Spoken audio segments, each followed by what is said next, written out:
হয়তো একটু যোগনগরের রাস্তা মেইন রাস্তার মাঝখানে একটা গাঁত অতেন্দরি এই গাঁতটা ইউনিয়ন অফিসের হাইরেও বাদগাঁও ইউনিয়ন অফিসের হাইরে সাতশী নামগঞ্জ এটা খেয়েও দেখার মতো আসলো না অতদিন।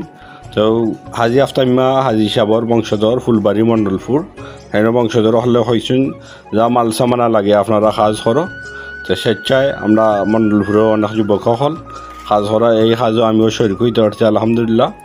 এটা দেখছি মেইন রাস্তাত রাইতে দিনে 24 ঘন্টা মানুষ চলাচল করে, কোন সময় কোন গাড়ি এই ফলনে ফললে তো অ্যাক্সিডেন্ট এই প্রাণও গেল নে মানুষের এই যে রাস্তা। তো এই রাস্তায় এই প্রাণ যাওয়াতে আল্লাহ মুক্ত করছেন আলহামদুলিল্লাহ। এই কাজও শরীর হইতে পারছি।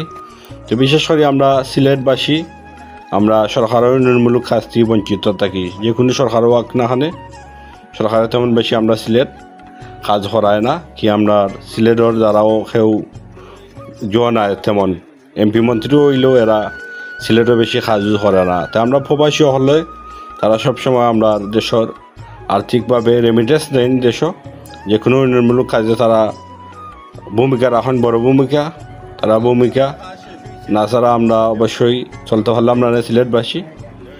আস্থা বাংলাদেশ মিলাইয়া যা আসেন এর অর্ধেক হইব আমরা সিলেটও আসেন প্রবাসী হল। আমরা সিলেটের প্রবাসী হলে পুরা রেমিটেন্স বাংলাদেশও দেন, গরিব গরবারে দেন, নিজের আত্মীয় জ্ঞানে দেন, সম্পূর্ণ টাকা দেন। এই অর্থ রেমিটেন্স আমাদের সিলেটের ভূমিকা রাখা সত্ত্বেও আমরা সিলেটবাসী সরকারের উন্নয়নমূলক কাজ থেকে বঞ্চিত থাকি, দুঃখজনক বিষয়। যাই হোক আলহামদুলিল্লাহ এই কাজটা করতে পারছি।